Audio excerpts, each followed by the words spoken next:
Finally, my raise is coming. I said it out loud, maybe too proudly, as I set my portfolio on the table during the promotion meeting. My heart was pounding, not from nerves, but from a quiet confidence. I had worked harder than anyone else in that room, and everyone knew it. Across from me, my husband, the boss, lifted his eyes from his phone for the first time that morning. Instead of pride or support, his face carried something else. A smirk. A glimmer of amusement, like I'd just told a bad joke. Raise? His voice cut through the conference room's sterile air. No, darling. Already gave it to Kelly. The words didn't register at first. The fluorescent lights above hummed too loudly, and my grip on the portfolio tightened. I waited for him to laugh again, to say he was joking, but he didn't. Kelly leaned back in her chair, lips painted red, eyes sparkling with victory. Oops, she said with the kind of sweetness that makes your stomach turn. Forgot to tell you. Forgot to tell me. Bethany from HR, sitting stiffly at the far end of the table, cleared her throat.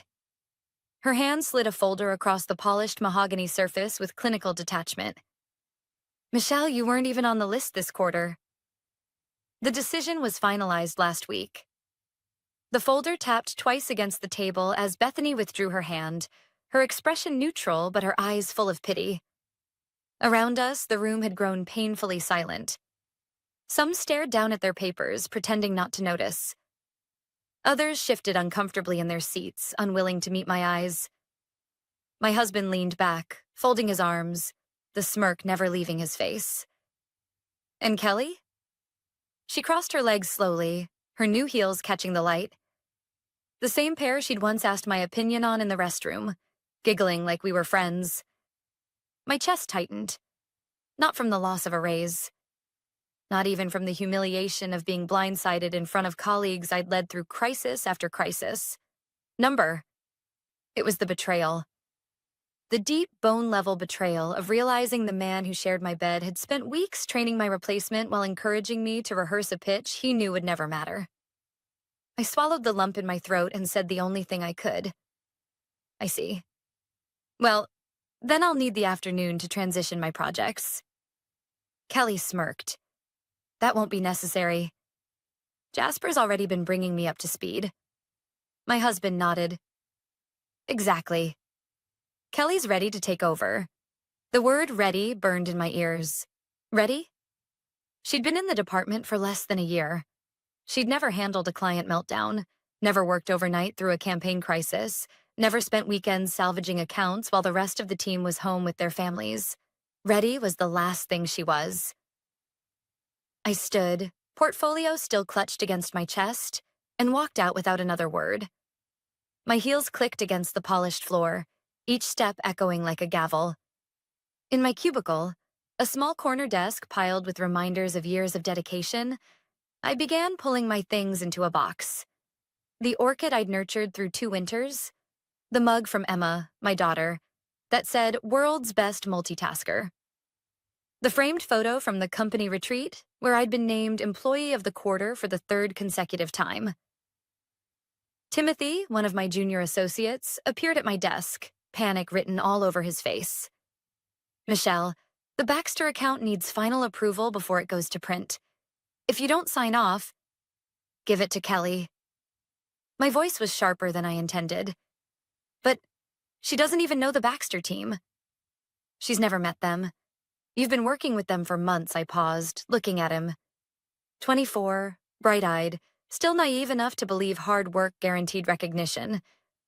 I almost envied him. Then I guess she'll learn quickly.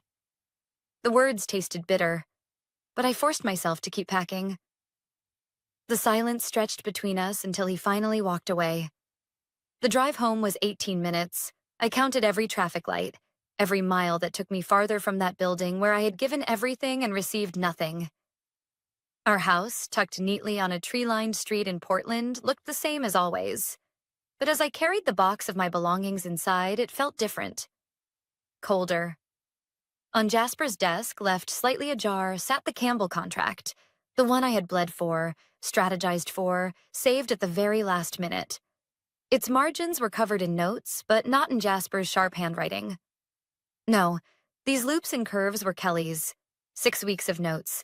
6 weeks of strategy stolen directly from me. My phone buzzed. A text from Emma, away at college. "How did the big meeting go, Mom? Did you get it?" My throat closed. I couldn't tell her the truth. Not yet. Not while the promises we'd made about tuition, about her dreams, still echoed in my mind. I looked back at the contract on Jasper's desk. Kelly's notes. My stolen work. My stolen future. And in that moment, I knew one thing with absolute clarity. While Jasper thought he'd denied me a raise, what he'd actually done was light a fuse that was already burning. And nobody, neither Jasper nor Kelly, had any idea what was coming next. The box from my office sat untouched on the dining table, its contents a silent reminder of everything I had built and lost in a single morning. I should have been crying, screaming, maybe even begging Jasper for an explanation. Instead, I sat perfectly still, staring at the Campbell contract covered in Kelly's handwriting. 6 weeks of strategy notes. 6 weeks of meetings, plans, and details that were supposed to be mine. The betrayal wasn't just professional anymore. It was personal. My husband had let another woman pick apart my work in the margins of our life, in our home, in the very space where Emma used to do her homework after school. The silence pressed against my ears, louder than any argument we'd ever had. At 6:42 p.m., I heard the familiar sound of Jasper's keys hitting the ceramic bowl in the entryway, right on schedule. His footsteps moved across the hardwood, pausing in the dining room. "You're home early," he said, noticing the box. His tone wasn't surprise. It was annoyance, as if I'd disrupted some plan of his. I didn't look up from the contract. Meeting went shorter than expected. He walked into the kitchen, loosened his tie, opened the fridge. The sound of a beer cap popping against the counter made me flinch. I had asked him 100 times not to do that. It scratched the granite. He never listened. "So, what's for dinner?" he asked casually, like the day hadn't detonated my entire career. I set the contract down carefully. "We need to talk about today. Michelle." He sighed, the way people sigh when they're tired of repeating themselves. "We've been through this. Promoting my wife would look bad. The board has concerns. Kelly was the right choice." I stared at him. "The board has concerns? Or you do?" "Both," he snapped, finally meeting my eyes. "You can't separate personal from professional. You get too emotionally invested in your work. Kelly has perspective. I almost laughed. Kelly, who once asked me what ROI stood for in the middle of a client meeting. Kelly, who leaned on me for every decision, every draft, every deadline. "You mean she has you feeding her my work?" I said quietly. He didn't flinch, didn't deny it. He just sipped his beer and looked out the window like the conversation bored him. Something cold and sharp settled in my chest. For the first time in 12 years, I saw Jasper not as my husband, but as an obstacle. A man who had carefully orchestrated my professional execution, all while smiling across the dinner table, nodding encouragingly as I rehearsed. I didn't yell. I didn't cry. Instead, I stood and walked upstairs, leaving him in the kitchen. In our bedroom, I pulled out the suitcase from our honeymoon. The luggage tag from Maui still clung to the handle, faded but legible. Paradise found. I almost laughed at the irony. I laid the suitcase on the bed and opened my laptop. My fingers hovered over the keys, heart pounding. Every instinct told me to slam the lid shut, crawl into bed, and let exhaustion win. But then my phone buzzed. A text from Timothy. "Hazelton Hotels is panicking. Kelly told them you quit without notice. They want reassurance. Should I connect them with you?" I typed back quickly, then deleted my words. Not my problem anymore. Too harsh. Timothy didn't deserve my bitterness. Instead, I wrote, "Hold steady. I'll be in touch soon, but not tonight." Instead, I opened a new document on my laptop. At the top, I typed, "The list." And then I began writing down everything they didn't even know existed. Passwords to internal systems I'd built. Client contacts I'd nurtured personally, many who trusted me more than the company. Campaign frameworks that existed only on my laptop. Notes from meetings Jasper never attended. The cursor blinked at the end of each line like a heartbeat. The more I typed, the calmer I felt. This wasn't desperation. It was control. By midnight, the list had grown to 3 pages. I saved it, encrypted it, and backed it up on a flash drive I tucked into my purse. At 12:03, Jasper came upstairs. He paused at the doorway, looking at the half-packed suitcase on the bed. "Michelle, don't be dramatic," he said tiredly. "It's just a job." I looked up at him, my hands folded neatly on the laptop. "You're right. It's just a job. And this?" I gestured at the suitcase. "Just a marriage where my husband humiliated me in front of my colleagues and handed my work to someone else. Nothing dramatic about that." He opened his mouth to respond, but I closed the laptop with a sharp click. The sound echoed in the room like a gunshot. "I'll stay at Margaret's for a few days," I said, standing. "Give us both space to think." Jasper's jaw tightened, but he said nothing. For once, silence was on my side. As I zipped the suitcase shut, a strange calm washed over me. He thought he'd ended my career today. He thought I'd just disappear quietly, like another discarded employee. But Jasper had forgotten one thing. I wasn't just his wife. I was the woman who built that company from the shadows. And now, I was the woman who held the match. The fuse wasn't just lit. It was burning faster than he could imagine. And by the time it reached the end, Jasper and Kelly wouldn't even see it coming. Margaret's guest room smelled faintly of lavender and old books. It wasn't home, but it was quiet, and that was enough. I sat at her desk with my laptop open, the glow of the screen illuminating the clock. 5:47 a.m. Sleep had been impossible. Instead of tossing in bed, I started digging. First stop, my work email. I had less than an hour before they revoked my access, and I wasn't going to waste it. I began forwarding everything important to a secure folder. Contracts, client correspondence, campaign drafts with my digital signature on them. At 6:02, I stumbled across something that made my blood run cold. An email from Jasper to Bethany in HR, dated 3 weeks earlier. "Make sure Michelle isn't on the short list. We need someone fresh, someone less emotional. Kelly has potential. She'll be the face of the department going forward 3 weeks ago." While I'd been rehearsing my presentation every night, while Jasper sat across from me at dinner, nodding, pretending to listen, he'd already decided. I almost slammed the laptop shut. Instead, I forwarded the email to my encrypted folder and kept scrolling. Another message caught my eye. Jasper to Kelly, marked confidential. "Michelle is too invested in her projects. She doesn't see the bigger picture. Keep building on her strategies. I'll help you polish them for the board." I leaned back in the chair, heart pounding. There it was. Proof that my own husband had been coaching her with my work. The clock struck 6:30. My access was cut. The screen went black. But I had what I needed. Dozens of files, contracts, and those 2 damning emails. I closed the laptop, took a deep breath, and stared out Margaret's window at the gray Portland sky. I wasn't imagining things. I wasn't overreacting. The betrayal was real. By mid-morning, I was back in the city, meeting Timothy at a cafe near the office. He looked nervous, constantly glancing over his shoulder like we were in some kind of spy movie. But when he spoke, his voice shook with anger. "Michelle, something's wrong." "Hazelton Hotels called me this morning. They're threatening to pull the contract. Kelly told them you abandoned your role, that you walked out." My stomach tightened. "She's already rewriting the story." "She's drowning," Timothy said, lowering his voice. "She doesn't know the accounts. She doesn't even know the software we use to track campaigns. She's making mistakes left and right, and Jasper's covering for her."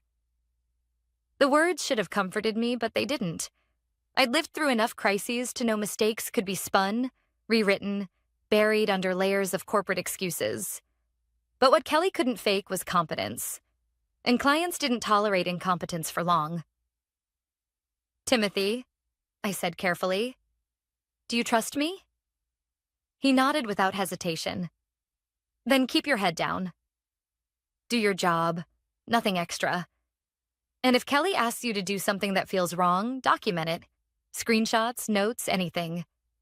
He swallowed hard but nodded again. When I left the cafe, the drizzle had turned to steady rain. I pulled my coat tighter and walked without thinking, my mind replaying Jasper's words. Too emotional. Doesn't see the bigger picture. I'd heard variations of that all my life. Too sensitive. Too driven. Too demanding. But wasn't that what made me good at my job? I saw details no one else saw. I cared enough to fight for clients who were ready to walk. I worked until midnight because I knew results mattered more than excuses. And now those very qualities were being twisted into flaws. Ammunition used against me. By the time I reached Margaret's again, my determination had sharpened into something I hadn't felt in weeks. Clarity. I spread my papers across her dining table, just as I had with client projects countless times before. 3 distinct piles began to take shape. The first, proof of ownership. Campaign drafts with my metadata. Presentation decks I'd created, each version stamped with timestamps. Notes in my handwriting from strategy meetings. The second, client records. Messages thanking me for saving contracts, praising my work, acknowledging my role directly. No amount of spin could erase that. And the third, inconsistencies. Receipts that didn't line up. Reports Kelly had submitted using templates I'd built. Expense reimbursements that smelled wrong. Conference trips she hadn't attended. Dinners with clients she never met. The more I sorted, the more the picture became clear. Jasper hadn't just overlooked me. He had actively cleared a path for Kelly, greasing the wheels with company money and rewriting history with her name. By the time Margaret returned from work, the dining table looked like a war map. She stopped in the doorway, eyes widening. "Michelle, what is all this?" "Evidence," I said simply. She set down her bag, walked closer, and placed a hand on my shoulder. "Sweetheart, what are you planning to do?" I looked up at her, my pulse steady, my voice calm. "They think I'm gone. They think I'll disappear quietly. But I'm not going anywhere, Margaret. I built that department. I kept it alive. And now I'm going to show everyone what really happened." Margaret's brows furrowed. "And Jasper?" I met her gaze, unflinching. "He wanted me silent. Instead, I'm going to be louder than ever." The rain tapped against the window in steady rhythm, like a drumbeat. The fuse was still burning. And with every piece of evidence I gathered, the explosion drew closer. The stack of papers on Margaret's dining table had grown into a fortress. Every note, every email, every receipt painted the same picture. I hadn't just been overlooked. I'd been erased. And if Jasper thought I would sit quietly while Kelly paraded my work as her own, he didn't know me at all. The question wasn't if I'd act. It was how. I didn't want revenge that burned everything down in a blaze of chaos. Number. What I wanted was control. Clean, undeniable, professional. I wanted truth to be the thing that destroyed them, not anger. The first step was simple. Reach out to the people who mattered most. The clients. I opened my laptop and drafted a short, precise message. Not emotional, not bitter. Just facts. "This is Michelle. I've recently stepped away from the company.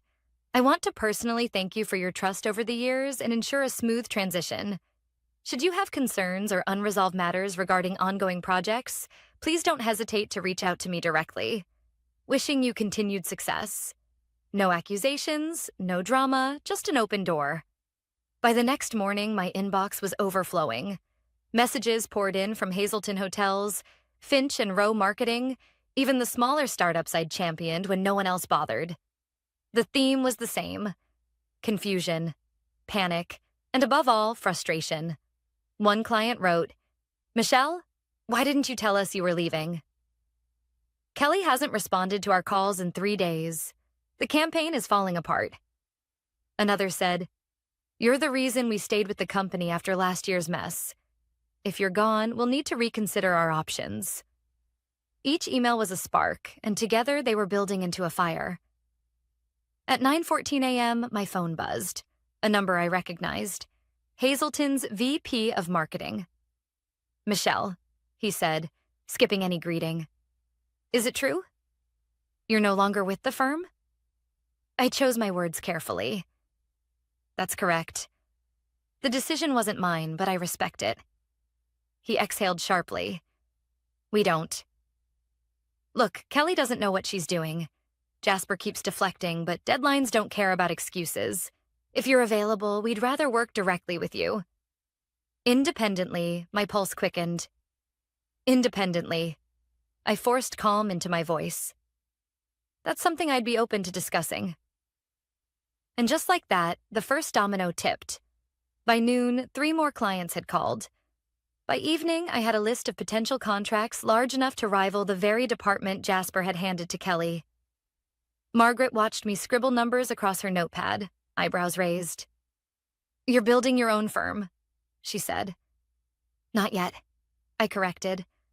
But I'm showing them I exist without Jasper. That their loyalty was always to me, not the company name on the letterhead. She smiled faintly. He's going to notice. I leaned back in the chair, exhaustion pressing into my bones, but beneath it all was a steady pulse of determination. Good. Because I wanted him to notice. 2 days later, he did. It started with a message on my phone. Jasper. Short, clipped, no hello. Clients are calling asking for you. You're confusing them. Stop, I didn't respond. An hour later, another text. We need to talk. Kelly is under pressure. This is affecting the board. I set the phone face down and kept working. That evening, as I was sorting through more files, Margaret appeared in the doorway, phone in hand. Michelle. He's here. My stomach tightened. I walked to the front hall and there he was. Jasper, standing in his immaculate suit, but for the first time, he didn't look composed. His tie was loose, his hair slightly disheveled, his eyes shadowed from lack of sleep. Michelle, he said, lowering his voice as though Margaret weren't in the next room. You're undermining everything. Clients are threatening to leave. Do you have any idea what you're doing? I held his gaze. Yes, I know exactly what I'm doing. I'm reminding them who built their campaigns, who saved their accounts, who they trusted. His jaw tightened. You're going to ruin us. No, Jasper, I said softly. You ruined us the moment you humiliated me in that meeting. I'm just making sure the truth surfaces. For a moment, I thought he'd argue. Instead, he dropped his eyes, exhaled, and muttered, You're being emotional again. That word. Emotional. He wielded it like a weapon, as if it stripped me of logic, of professionalism, of credibility. But I didn't take the bait. I stepped closer, lowered my voice until he had to lean in to hear me. Clients don't want emotionless robots. They want someone who cares enough to fight for them. That was me. It was never Kelly. He flinched, just slightly. A crack in the armor. Then he straightened, forcing composure back into his voice. This isn't over. You're right, I said. It isn't.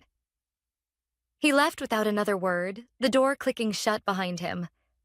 I stood there for a long moment, my reflection faint in the glass, the rain streaking down the porch light. My hands trembled, not from fear, but from adrenaline. This was no longer just about a raise, no longer just about humiliation in a conference room.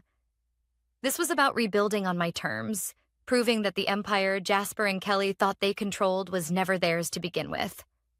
And now, with every client call, with every email, with every piece of evidence piled high on Margaret's dining table, the balance was shifting. The fuse was nearly at its end. And when it finally reached the powder, I wouldn't be the one left in the rubble. 2 weeks.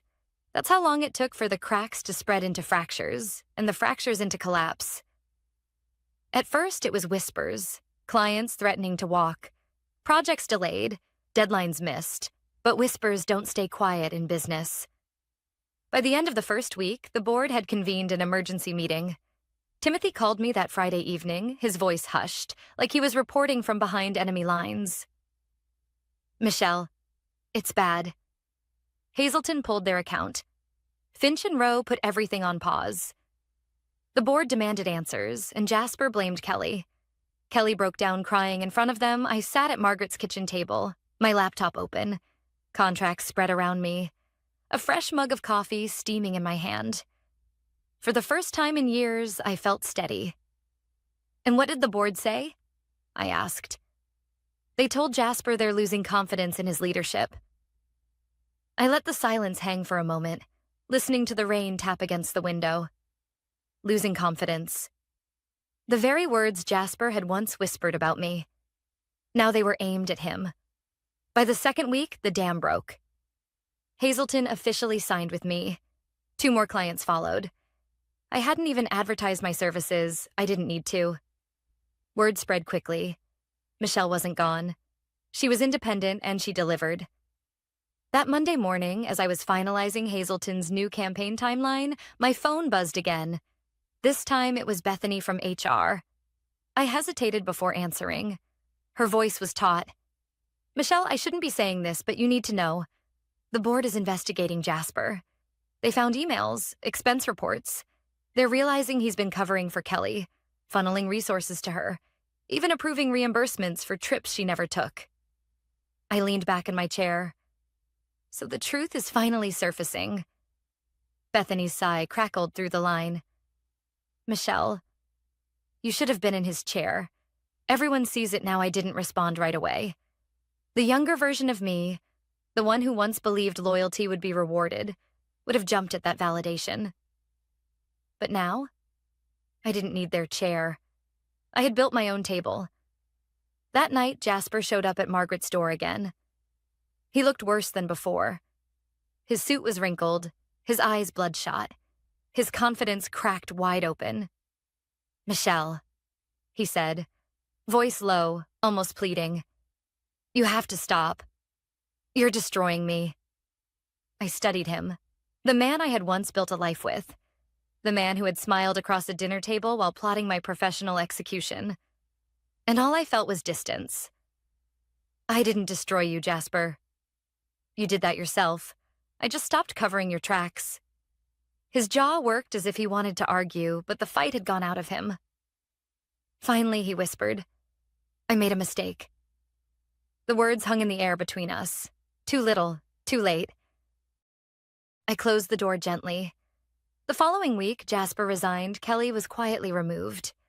No announcement, no fanfare. Just silence where their names had once been spoken. And me? I signed my 3rd client contract as an independent consultant. No corporate politics.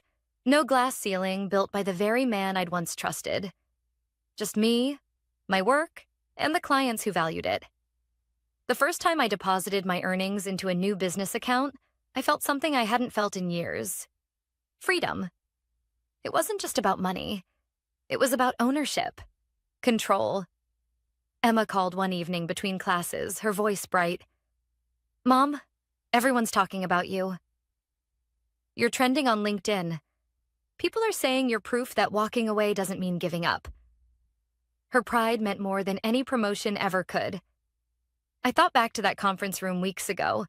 The fluorescent lights, the pitying glances, Kelly's smirk, Jasper's cruel laugh. I had walked out humiliated, but humiliation had turned into fuel. And now, I wasn't the woman erased from a promotion list. I wasn't the wife discarded in favor of someone newer, shinier, easier to control. I was Michelle, independent, respected, untouchable. The fuse Jasper lit had burned all the way to the end. And when the explosion came, it didn't just shatter his world. It cleared a path for mine. If there's a lesson in all of this, it's simple. Betrayal doesn't end you. It reveals you. It forces you to see who you really are when everything you thought was secure is stripped away. Sometimes the door you're shoved out of is the very one that leads you to freedom. And as I closed my laptop that night, contract signed, future wide open, I smiled for the first time in a long time. Because I wasn't looking back anymore.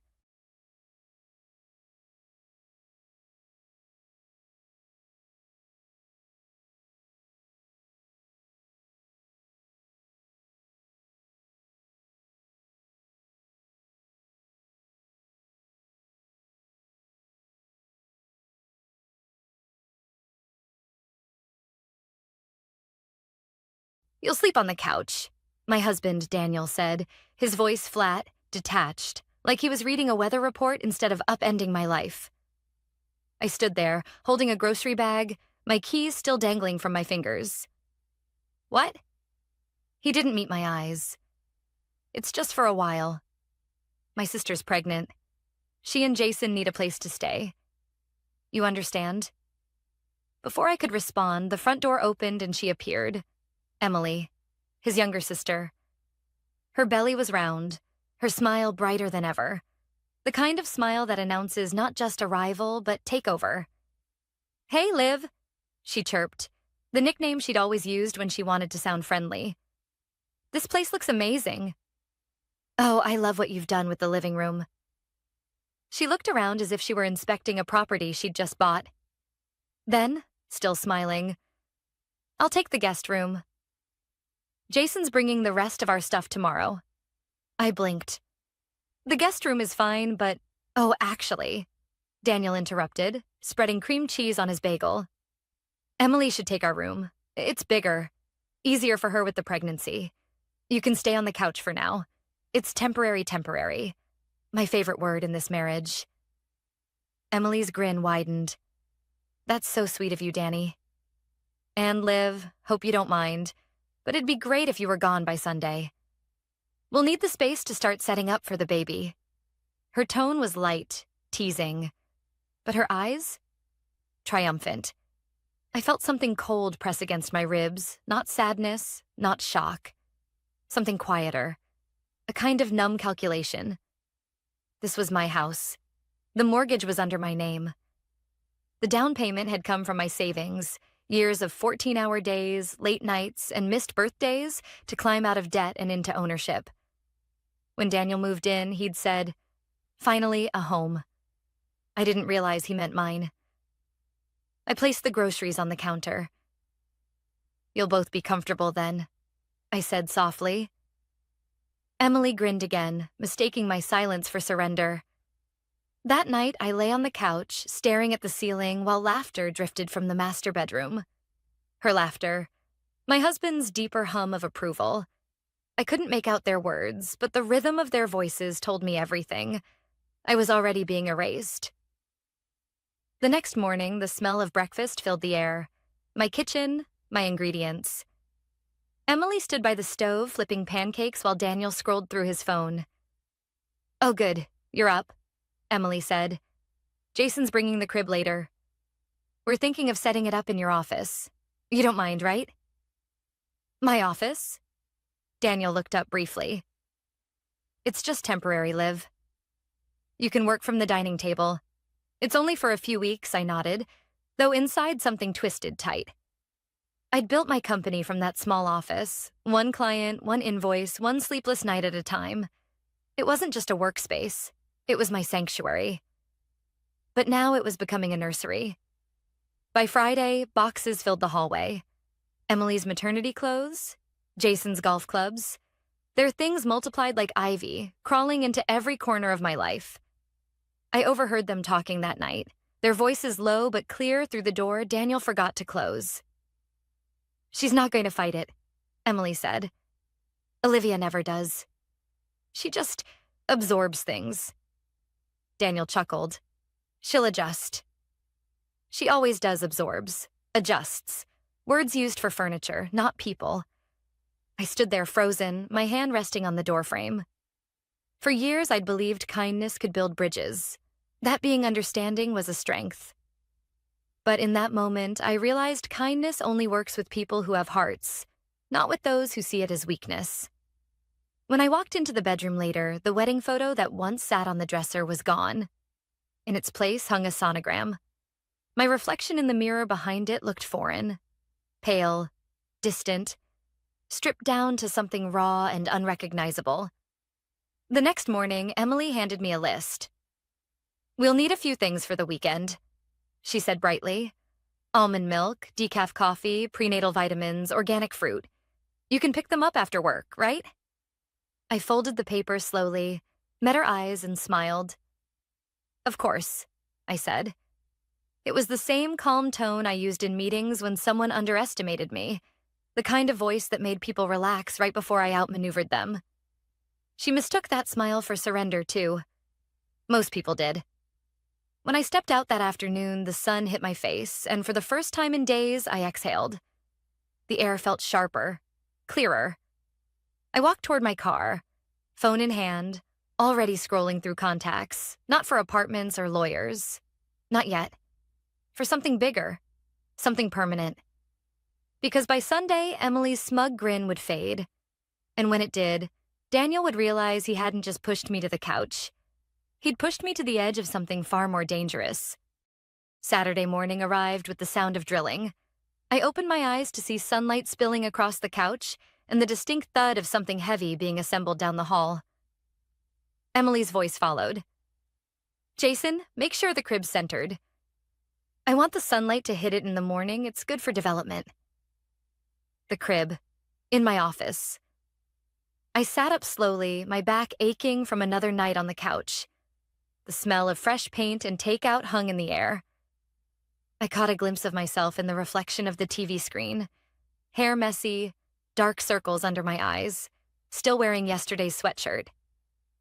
For a second, I didn't recognize the woman looking back.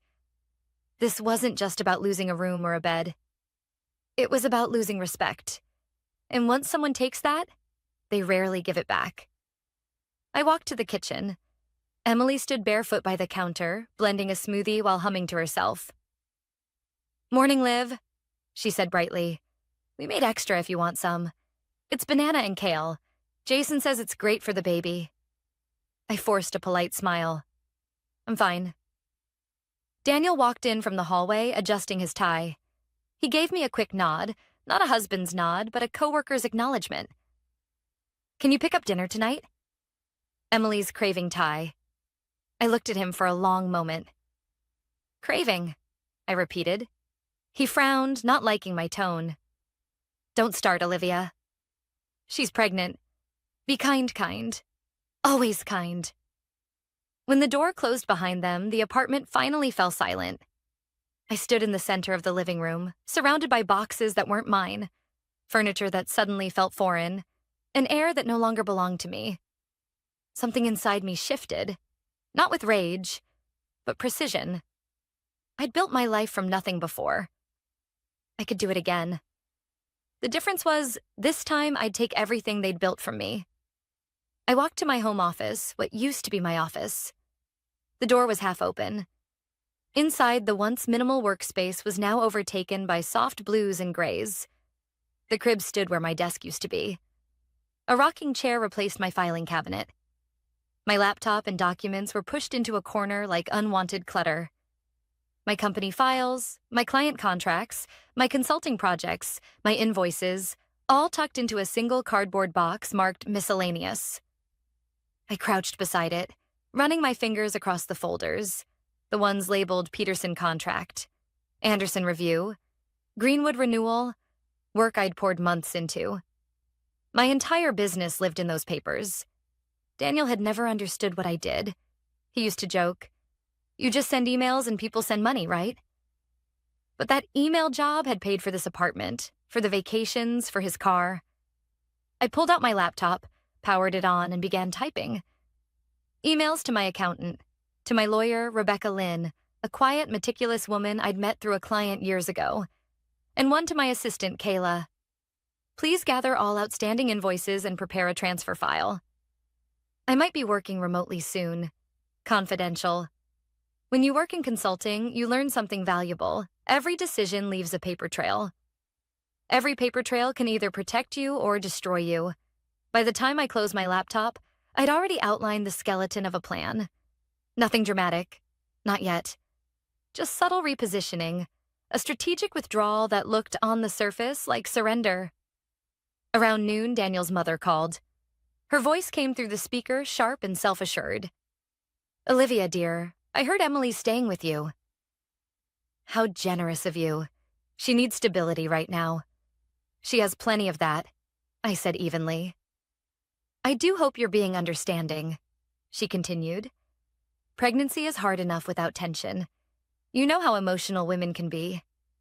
The irony almost made me laugh. "I'm managing," I replied. After the call, I found myself pacing the living room, noticing details I'd ignored for months. The framed photos of Daniel's family on the shelf. All smiles and perfection. My own family pictures were nowhere in sight. My college degree, once proudly displayed, had been moved to a storage box after our last redecorating spree. Replaced by a painting Emily had given him years ago. A gift, she'd said, to remind you where you came from. Where he came from. Not we. That evening, I walked into the bedroom to grab a sweater. Emily was sitting on the bed, legs crossed, flipping through a design magazine. Jason was in the shower, humming off-key. "Oh, Liv," she said without looking up. "Do you mind picking up the crib mattress tomorrow?" "The one Jason got doesn't fit." I paused in the doorway. "You know," I said quietly, "when you first came here, I thought you needed help. Now I realize you needed a stage." She blinked, uncertain how to respond. "You'll get what you came for," I added. "Just make sure you're ready for it." Her smile faltered for the first time. What's that supposed to mean? But I didn't answer. I just turned and walked back to the couch. That night, as I lay awake, the city lights reflecting off the window, I thought about everything Daniel had said in the past year. How he wanted to simplify. How he didn't want pressure. I'd assumed he meant work. I hadn't realized he meant me. At 2 a.m., I sat up, opened my laptop again, and typed one more email, this time to an old friend I hadn't spoken to in years. A friend who worked at the real estate firm that handled our building's leases. The subject line was simple. Need to confirm something confidential about property ownership. I hit send, then closed the laptop. It wasn't anger keeping me awake anymore. It was clarity, because I finally understood. They'd taken my bed, my office, my peace, but they hadn't taken my power. And soon they'd find out the difference. By Monday morning, I woke before sunrise. The apartment was quiet, except for the faint hum of the refrigerator and the rhythmic creak of the ceiling fan. Daniel had already left for work. Emily and Jason were still asleep in my bedroom. The sight of their shoes by the door, their coats draped over the chair, and a baby stroller parked in the hallway made my stomach twist. But the twisting didn't feel like helplessness anymore. It felt like ignition. My phone buzzed with an email notification. It was from Rachel, the real estate agent friend I'd written to. "Olivia, I checked the records. The apartment is still 100% in your name. No secondary signatures or co-ownership transfers have been filed. If someone's been implying otherwise, they're lying." I exhaled slowly, the first real breath I'd taken in days. So Daniel had nothing. No legal claim.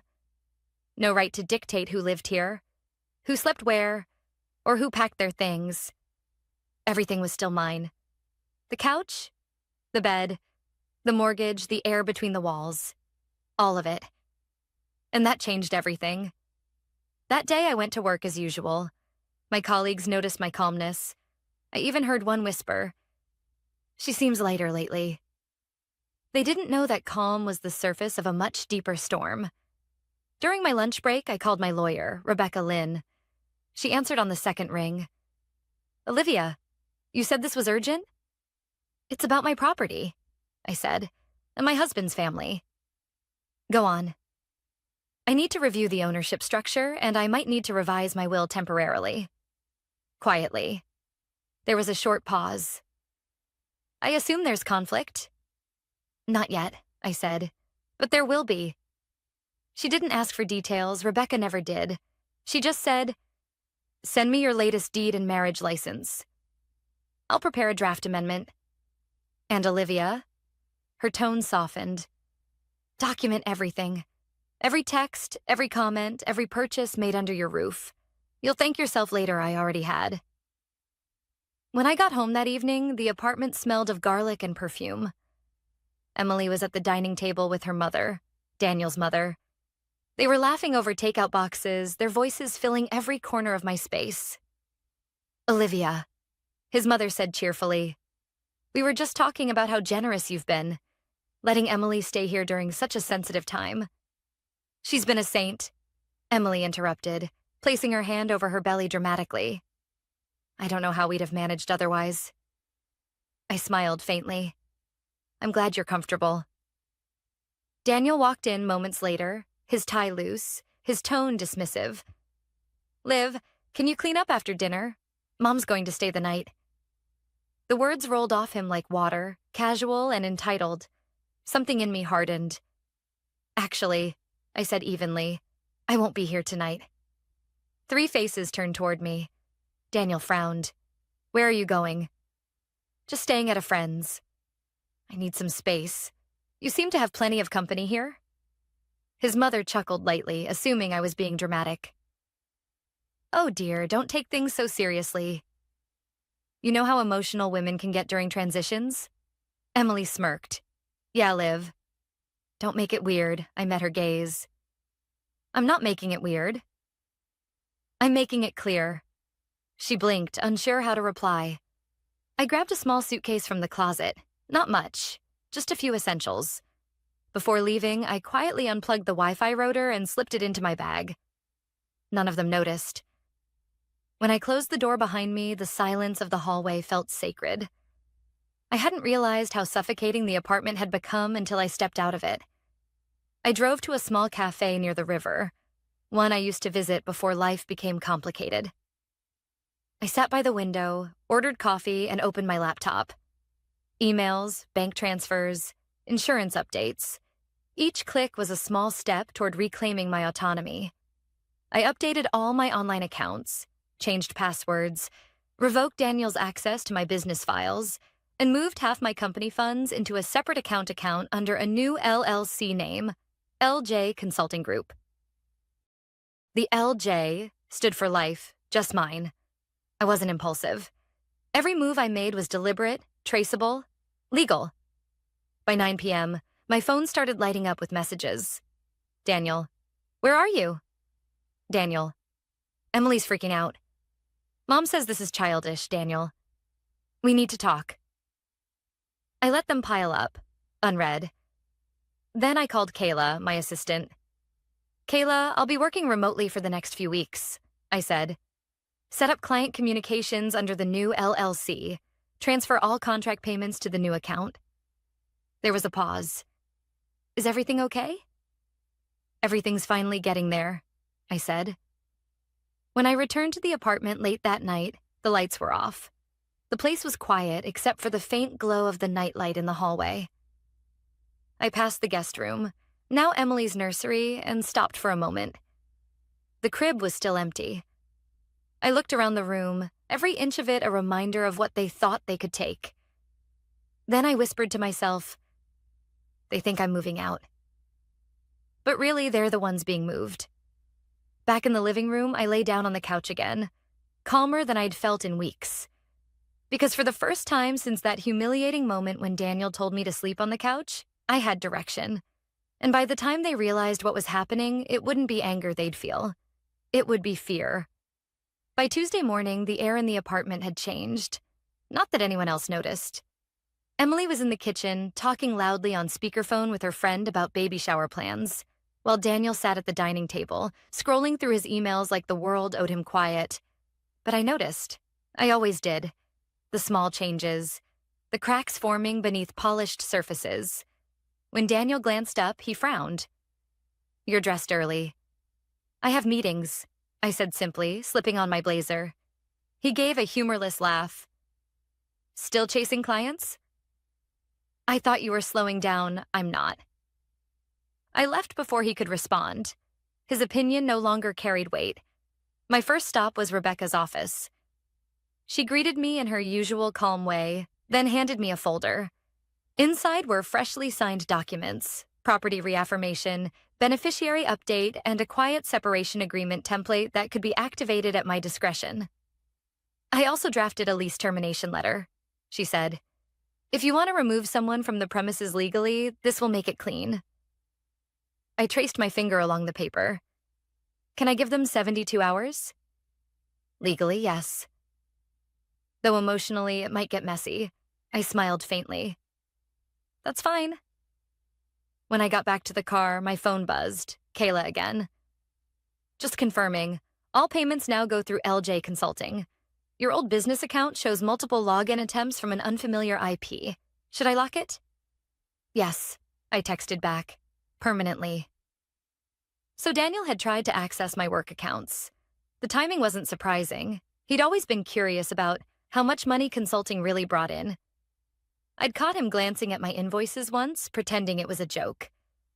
The difference now was that curiosity had turned into desperation. That evening, when I returned home, the living room was a mess of baby supplies and shopping bags. Emily stood near the counter, holding her phone out like a trophy. Guess what, Liv? She said, grinning. Mom found a 2-bedroom apartment nearby. Once the baby's born, we might just take over this place. Daniel says he might buy it eventually. Right, Danny? Daniel looked up from the couch, his voice flat. We were exploring options. I placed my keys down slowly. Exploring options? He shifted uncomfortably. You're hardly ever home. You said yourself you might move out. I said I needed space, I corrected, not to surrender what's mine. Emily rolled her eyes. Don't be so dramatic. It's just a home. You can always get another. That was the moment I decided it was time. That night, after they went to bed, I sat quietly on the couch and began collecting everything I needed. Receipts, screenshots, bank statements, all evidence of what had taken place over the last few weeks. I had already been forwarding copies to my lawyer, but now it was time to go beyond defense. It was time to strike. At 11 p.m., I sent 3 emails. To the property manager, confirming my sole ownership and authorizing no additional tenants beyond myself. To my bank, confirming account transfers. To Daniel's HR department from an anonymous address, attaching proof of a conflict of interest between his company's client and mine. A situation he had carelessly created months ago when he used my client's name to impress his boss. That part wasn't revenge. It was self-protection. But I knew it would sting. The next morning, Daniel was on the phone, pacing the kitchen. What do you mean compliance is asking questions? No, I didn't disclose anything. He turned when he saw me, eyes narrowing. Did you say something? I poured my coffee calmly. About what? His jaw tightened. Don't play games, Olivia.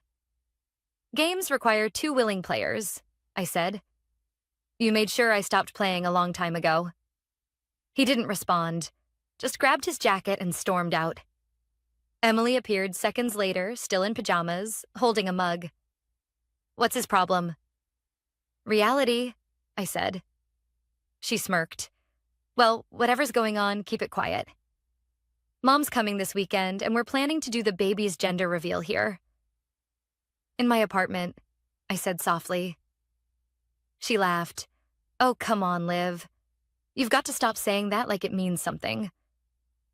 I met her eyes, steady and unblinking. It means everything. By Thursday, Daniel was unraveling. He came home late, his tie askew, his expression strained. We need to talk, he said, dropping his briefcase. About what? HR. They think I disclosed confidential information. I could lose my position if this isn't sorted. I tilted my head. That sounds serious. It is, he snapped. You need to tell me if you said something. You know how much I've done for this family. This family? I repeated. You mean Emily and you? His face reddened. Don't twist this. You're being spiteful. I set my cup down and stood up. No, Daniel. I'm being exact. There's a difference. He stared at me for a long moment, trying to gauge what I knew, but I gave him nothing. That night, I printed the notice Rebecca had prepared. Formal termination of occupancy for unauthorized residents. I slipped one copy into an envelope for Daniel, one for Emily, and left them both on the kitchen counter. The next morning, their voices collided in disbelief. "She can't do this," Emily shrieked. "She owns it," Daniel muttered, scanning the paper, his face draining of color. I stood in the doorway, calm, composed, and more awake than I'd ever been. "I said you could stay for a while," I reminded them. "I never said you could take over." Emily's voice trembled. "You can't just throw out a pregnant woman." "I'm not throwing you out," I said evenly. "I'm simply asking you to respect what was never yours." She turned to Daniel, panicked. "Do something." But he didn't move, because for the first time he realized the truth. Every piece of control he thought he had was built on my silence. And I wasn't silent anymore. Friday morning started with the sound of chaos. Emily's voice cut through the air like a siren, echoing from the kitchen. "You can't just kick us out, Olivia." "This is insane." I walked in, dressed for work, calm as if I hadn't just changed the entire balance of their lives overnight. "You have 72 hours, I said quietly, setting my coffee cup on the counter. "It's all in the notice. It's legal, and it's final." Daniel stood by the window, staring out, silent. His phone buzzed again and again. HR, probably. The bags under his eyes had deepened. He hadn't slept. I could tell by the faint tremor in his hand as he rubbed the back of his neck. "Olivia, be reasonable," he finally said. "Emily's pregnant." "You can't expect her to just—" "I expect her," I interrupted, "to leave the same way she came, uninvited." Emily gasped like I'd slapped her. "You're heartless." "Maybe," I said softly, "but I'm also the only one who's been paying this mortgage." She opened her mouth, but I walked past her, grabbed my bag, and headed toward the door. "You'll find the contact for a rental agent in the envelope," I added. "They'll help you find somewhere appropriate." I even paid the first month's security deposit. So, no, Emily, I'm not heartless. I'm just done being walked over. I left before she could reply. At work, I could barely focus. My phone vibrated every 10 minutes. Daniel calling, Emily texting, his mother leaving voicemails full of false concern. I ignored them all. During lunch, Rebecca called. "They received the notice?" "Yes," I said. "Good. Stay calm. You've given them more grace than most would. Don't engage in emotional arguments. Let the paperwork speak. I plan to," I said. There was a brief pause, then Rebecca added quietly, "You sound different, Olivia." Stronger, I smiled faintly. I finally remember who I was before I let them shrink me. When I returned home that evening, the apartment was in disarray. Suitcases lay half-packed in the hallway, Emily crying loudly in the bedroom. Jason was on the phone, trying to reason with the landlord of another property. Daniel was at the dining table, shoulders slumped, staring at a pile of papers, bills mostly. He looked up when I entered. "You've ruined everything." I raised an eyebrow. "Everything?" "My job's on the line. My family's upset. My sister's distraught." "What kind of person does this?" "The kind of person who got tired of being treated like furniture," I said evenly. He stood, pacing. "You blindsided me, Liv. You just went behind my back." I almost laughed. "Behind your back?" "Daniel, you handed me your back the moment you stopped looking at me like an equal. Don't act surprised that I finally used it to stand." His face hardened. "I can't believe you'd do this to me. And I can't believe you thought you could use me forever." He fell silent then, his bravado crumbling. For the first time in months, I saw fear flicker behind his anger. Emily appeared in the doorway, tears streaking her mascara. "You're evil," she said quietly. "You'll regret this." "Maybe," I said. But at least I'll regret it in peace. Saturday morning, movers arrived. Not for me. For them. I'd arranged it through the rental agent. Two polite men in uniforms knocked on the door. "Moving assistance for Emily Clark?" one of them asked. Emily's face turned pale. "You hired movers?" "I did," I said simply. "You wanted to be gone by Sunday, remember?" "I'm just helping you keep your own timeline." Jason muttered something under his breath, but he followed orders, helping them carry boxes out. Daniel didn't move. He sat on the couch, head in hands, silent. By noon, the apartment began to look like itself again. The clutter disappeared piece by piece, the stroller, the baby clothes, the endless mountain of temporary belongings. Emily was the last to leave. She stopped at the door, her eyes sharp with resentment. "You'll end up alone, Olivia," she said. "People like you always do." I looked her straight in the eye. I'd rather be alone than surrounded by people who only stay for what they can take. She hesitated, then stormed out, slamming the door behind her. The silence that followed was pure, heavy, almost beautiful. For the first time in weeks, I could hear myself think. Daniel lingered by the window, staring at the city lights. "I didn't think you'd actually do it," he said quietly. "You never thought I'd do anything," I replied. He turned. "So, what now? You think this fixes everything?" "No," I said. "This just clears the noise. The fixing part comes next." He looked lost. "I have nowhere to go." "Then you'll have to figure that out," I said. "The same way I had to figure out how to sleep on a couch in my own home." He didn't argue. He just nodded, almost defeated. When he finally left, suitcase in hand, head down, I stood at the door for a long moment after it closed.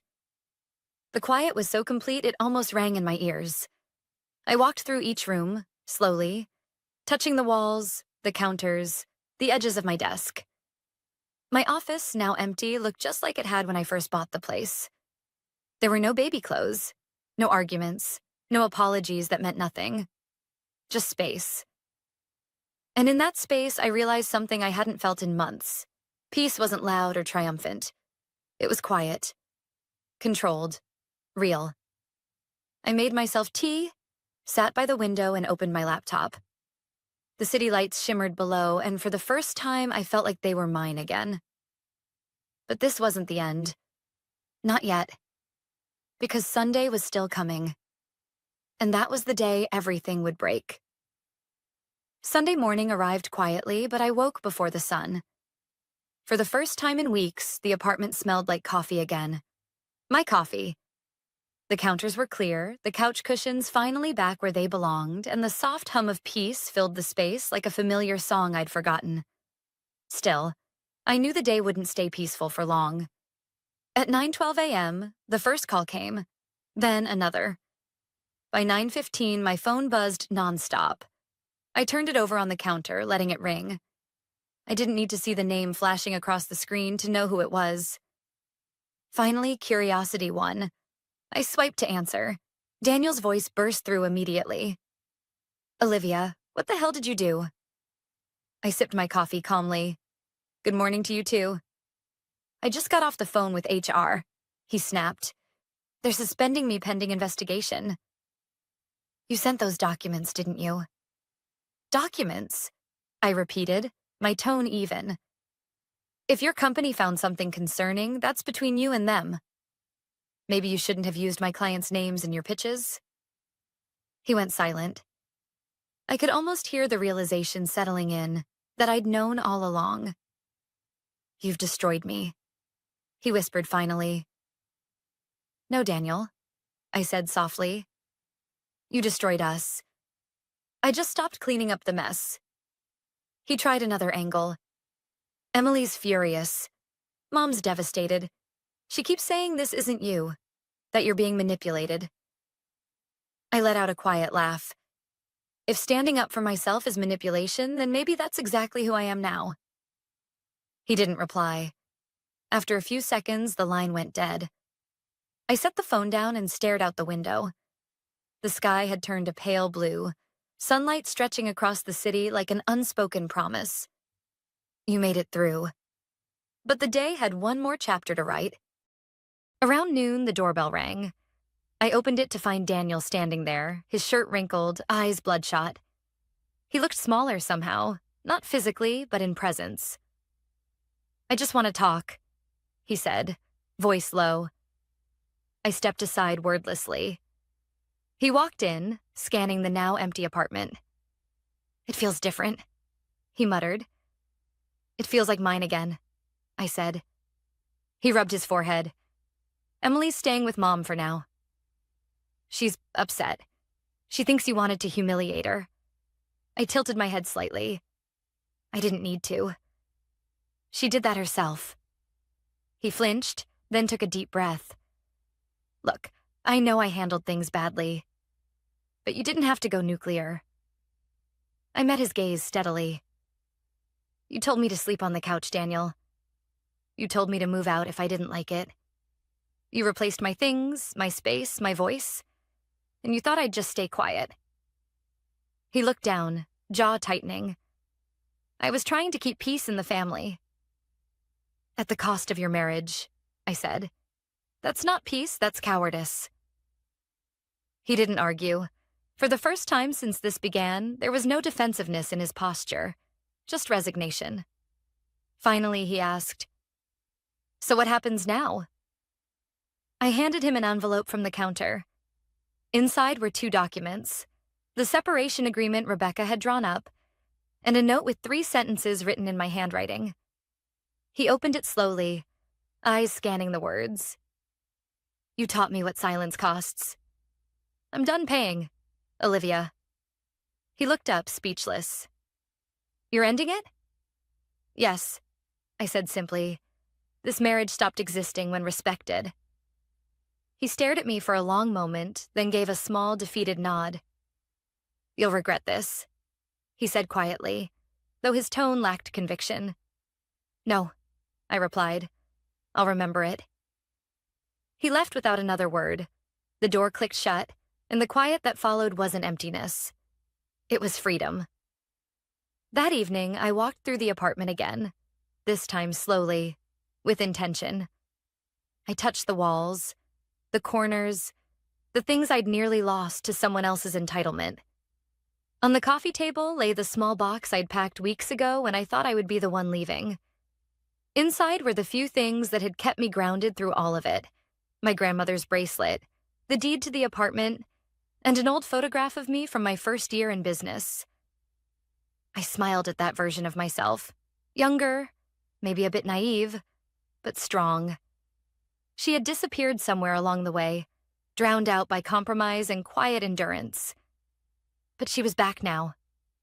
I poured a glass of wine, sat by the window, and watched the city lights flicker on one by one.